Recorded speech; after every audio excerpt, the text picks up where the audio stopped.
신명기에서 하나님은 이스라엘이 모든 적군을 무찌르고 가나안 땅을 온전히 정복하게 되면 너희가 한 곳을 정하여 그곳에서 절기를 지키며 예물을 드리라고 말씀하고 있습니다.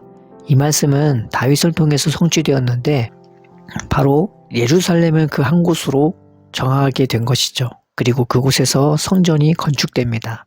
그러나 이 예루살렘에서의 예배가 온전히 정착된 것은 그들이 하나님의 심판을 받아 성전과 성벽이 완전히 파괴되고 모든 자들이 바벨론으로 끌려간 후부터였습니다. 하나님은 다시금 포로로 끌려간 자들에게 은혜를 베풀어 주셔서 가나안 땅으로 되돌아오게 해주시고 예루살렘 성과 성전을 건축할 수 있도록 해주십니다. 그때부터 유대인들은 성전과 제사를 생명같이 여기며 하나님을 섬기는 제사장 국가로 세워집니다. 그런데 이 성전이 몇백 년이 지나 예수님이 태어나는 그 시기에 다시금 새롭게 증축이 되는 것이죠. 그 작업을 한 사람이 예수가 태어났을 때 예수님을 죽이려 했던 헤롯 대왕이었습니다. 헤롯 대왕은 에돔 사람이었지만 이 사람은 유대 전 지역을 통일하고 유대인의 환심을 얻기 위해 성전을 훨씬 크고 웅장하게 지어주었습니다. 이 성전은 성전과 제단이 있는 곳, 그리고 여인의 뜰과 이방인의 뜰로 구성되어 있고 주변보다 높게 증축되었습니다. 그리고 이 성전 밖을 지나 주변에는요, 돈을 환전하거나 가축을 교환할 수 있는 곳이 있는 것이었죠. 이게 불법인가요? 그렇지 않습니다. 신명기에서는요, 멀리 있는 자들은 가축과 예물을 가져올 수 없으니 돈을 가지고 와서 성전이 있는 그 근처에 와갖고 가축으로 교환하여 성전에서 제사를 드릴 수 있다고 말해주고 있거든요. 그런데 오늘 본문에서 왜 예수님은 장사하는 자들을 내쫓으시며 환전하는 자들의 상과 비둘기 파는 자들의 상을 둘러엎었을까요? 문제는 장사를 했다는 것 자체가 아니라 그 장사를 어디서 하고 그 장사를 어떻게 했냐는 것이 문제인 것입니다. 첫째로 이 환전이나 비둘기 장사를요, 성전 밖이 아닌 성전 안에서 했다는 것입니다. 장사하는 자들이 어디까지 들어와서 장사를 했냐면요, 성전 안 이방인의 뜰까지 들어와서 장사를 한 것이었습니다. 그러니 성전 안을 시장바닥으로 만든 것이었습니다. 그래서 예수님은 성전 밖에서 매매하는 자들을 쫓아내신 것이 아니라 성전 안에서 매매하는 자들을 쫓아내신 것이었습니다. 둘째로 이 성전 장사를 누가 주관했냐면요, 놀랍게도 대제사장들이 주관했습니다. 사두개인이라 하는 사독 제사장의 후예들은요, 정치와 경제와 종교를 다 어우르는 사람들이었습니다. 이 사람들이 가장 중요하게 생각했던 곳이 바로 성전이었습니다. 왜냐하면 여기가 돈이 되기 때문입니다. 그들은 하나님의 말씀을 근거로 사용하여서 자신들의 성전 돈벌이를 정당화하였습니다.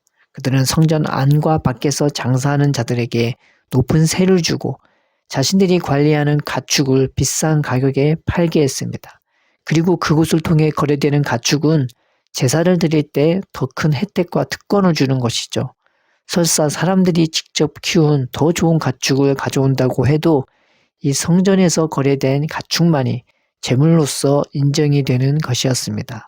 그러니 사람들이 울며 겨자 먹기로 성전 근처나 성전 안에서 파는 가축이나 예물을 비싼 돈에 사야 했습니다.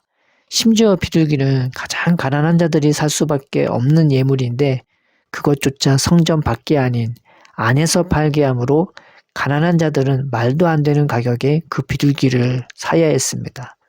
그것도 안 하면 유대 백성으로서의 종교적, 사회적, 경제적 권리마저 빼앗기기 때문인 것이죠. 그러니 말이 하나님께 드리는 제사지 그것은 백성들의 피를 빨아먹는 날강도 짓이었던 것입니다. 그래서 예수님이 내 집은 기도하는 집이라 일컬음을 받으리라 하였는데 너희는 강도의 수고를 만들었도다 하신 것입니다. 그냥 강도짓 정도가 아니라 아예 강도가 득실득실한 곳으로 만들고 있다고 책망하시는 것이었습니다. 예수님이 그 성전에 들어가셨을 때 성전에서 무슨 소리가 들렸겠습니까? 얼마예요? 얼마예요? 에이, 너무 비싸네. 좀 싸게 해주면 안 됩니까? 여기 물건 참 좋습니다. 이 예물로 말할 것 같으면 대제사장이 인증한 제품으로 이 예물로 제사를 드리시 더 특별한 축복 기도를 받을 수 있습니다. 이렇게 여러 흥정과 홍보와 싸움 소리가 들렸을 것입니다. 그뿐입니까? 비둘기 울음소리와 그 날개 펄럭거리는 소리, 그리고 가난한 자들의 입에서 터져나오는 허걱 소리, 한숨 소리, 탄식 소리와 당황하는 모습들이 예수님의 눈과 귀에 들어오고 그것이 예수님의 마음에 분노를 가져왔을 것입니다. 예수님은 흥정 소리와 가난한 자들의 한숨 소리와 탄식 소리로 얼룩진 이 성전을 깨끗이 청소하시고 친히 그 자리에 앉아 성전을 회복하셨습니다. 성전이 어떤 곳입니까? 돈 있는 자들이 돈 많이 쓰고 더 혜택을 받을 수 있는 곳입니까? 그러나 오늘 참 성전 대신 예수님이 받아주신 자들은 맹인과 전원자들이었습니다. 그 당시 맹인과 전원자들은 거질 확률이 농후했습니다.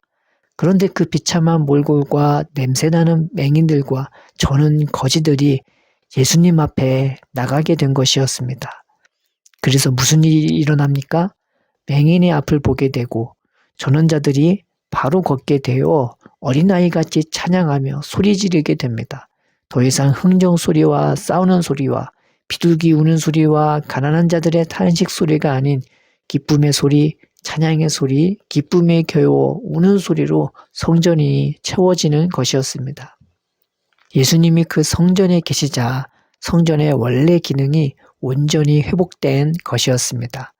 성전이 어떤 곳입니까? 가난한 사람이 더 큰 소망을 가질 수 있는 곳입니다. 왜냐하면 여기는요, 하나님께 기도하는 곳이기 때문입니다. 그러기에 극심하게 가난한 자일수록 더 큰 소망을 하나님을 향해 가질 수 있는 곳입니다. 성전이 어떤 곳입니까?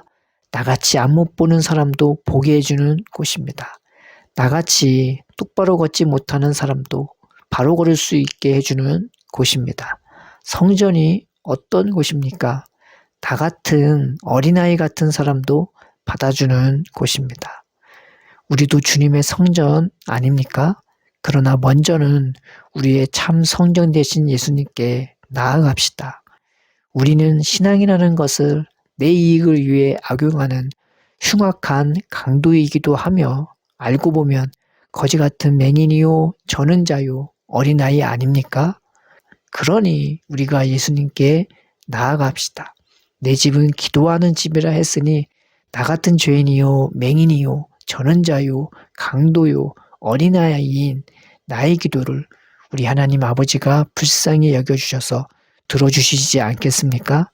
이 밤에 우리가 간절히 기도할 때에 예수님이 우리 기도 가운데 성령을 부어주셔서 우리의 마음을 뜨겁게 해주실 것입니다.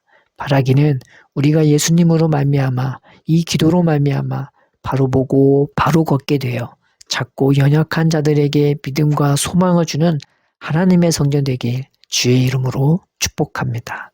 사랑의 아버지, 교회가 무엇보다 가난한 자들에게 더 큰 소망이 되는 곳이 되게 하여 주옵소서.